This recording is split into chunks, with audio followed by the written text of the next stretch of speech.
आज संजय कुमार बेहरा उपदेष्टा महादेव सेना फाउंडेशन ओडिशा।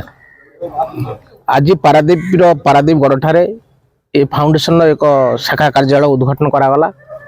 तार मुख्य उद्देश्य होची राज्य थिबा विभिन्न शैवपीठ सेगुड़िक अवहेलित अवस्था रही तार पुनरुद्धार करा जिवो एवं जो माने जार पार्टी फिटुनी आमे जहाँ गोरु गाई पशु बोली कहूँ से माने विभिन्न समय दुर्घटनार सम्मुखीन होउछंती, से माने रास्ता घाट रे पड़ुछंती, से माने को रक्षा करबा पे केही नाही। तेणु से माने को केमिति सुरक्षा दिया जाई परिबो, से माने को बेकरे गोटे गोटे स्टील लकेट लगा जिवो जोटा रात रिफ्लेक्ट करा जिवो और दुर्घटना बंची जाई परिबे सेगुडी को तुरंत से काम करा जिवो। युक्त जो माने मृताहत होउछंती से माने को तुरंत से जगह उठे नहीं केमिति रखा जाई परिबो। आमे निकट रे एठुडे गोशाला मध्ये उद्घाटन करिवो, ता जगह चिन्हट करा जायछि। ये संगठन माध्यम से गोशाला को क्रियाशील करा जिवो और पाखाक अंचल जेतु पारादीप को शिल्पांचल दैनंदिन दुर्घटना घटुची तेणु ताकू केमिति रक्षा करा जाई परिबो, केमिति गोरु गाई माने सुरक्षा रही परिबे, जीवजंतु माने सुरक्षा रही परिबे तार मध्ये बंदोबस्त करिवो। आ भितर आउ कोन कोन कार्यक्रम से रखिछन? कार्यक्रम प्रथम रही जिते शैवपीठ अच्छी सेगुड़ी को आगे सुरक्षा करा जिवो। अनेक जगह परित्यक्त अवस्था रही सेगुड़ी को सुरक्षा करा जाई पारु नाही। सरकार जदिओ धर्मीय अनुष्ठान आर्थिक अनुदान नहीं ता सत्वे भी विभिन्न दातव्य अनुष्ठान माध्यम एवं कला कारखाना सीएसआर फंड माध्यम से करा जाई परियो। ना को परिचय मो परिचय आज्ञा हर हर महादेव, हर हर महादेव, हर हर महादेव, हर हर महादेव। ओम नमः शिवाय, ओम नमः शिवाय। जीव जगतर मंगल करंतु भगवान शंकर, भगवान शंकर। मोर परिचय मु पिला दिनु 14 वर्ष होइतली मते अखंडमणि हुकुम होतले। मु व्यक्तिगत मु संसारी लोक मु निजे मंदिर स्थापन करिछि। ये जनहितकारी आम ओडिशा राज्यर जेते मठ मंदिर अछि मु सब जगह को जाइछि। सब जगह जनहित कार्य करिछि। वृक्ष लगेबा, मंदिर सफा करवा, बेड़ा परिष्कार करवा, दरिद्र दुखी की साहाय्य करवा, ये सब काम 5 वर्ष पिला दिन गणित 5 वर्ष आम उद्घाटन होबे। पिला दिन मत 14 वर्ष होता मुझे काम करुँच। आज मुख्य उद्देश्य ये जो महादेव सेना आम गठन करुचु 5 वर्ष है यही जनहित कार्य आम गठन करूँ। जनहित कि प्रकार शिव मंदिर गोरु आज से जड़ जीव गाड़ी एक्सीडेंट चली जाऊँगी, बात्या बन्या से गछ मूल पड़ मरुँच। आम गोशाला करूँ, जनहित करूँ, समाजर मंगल करने ये संगठन आम सृष्टि करूँ आज 5 वर्ष है। जय मु एडवोकेट प्रदीप दास महादेव सेनार चेयरमैन अच्छी।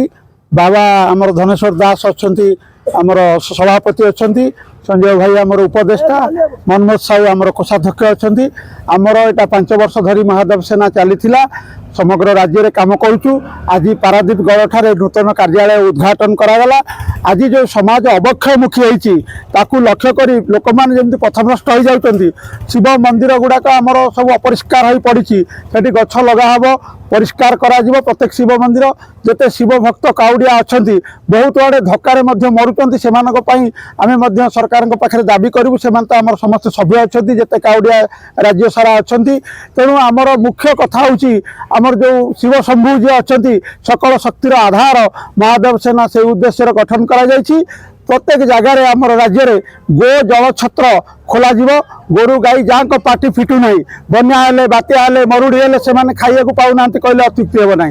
तेणु से विशेषतः आमर जो महादेव सेना कार्य कर विशेषकर जो गाड़ी धक्का मरुंच आमर जो गाई गोरु छेली मेढ़ा एम क्षतिपूरण आम व्यवस्था करूँ सरकार तरफ। तत्सहित आम कार्य करूँ समग्र राज्य में। आज 5 वर्ष है चली।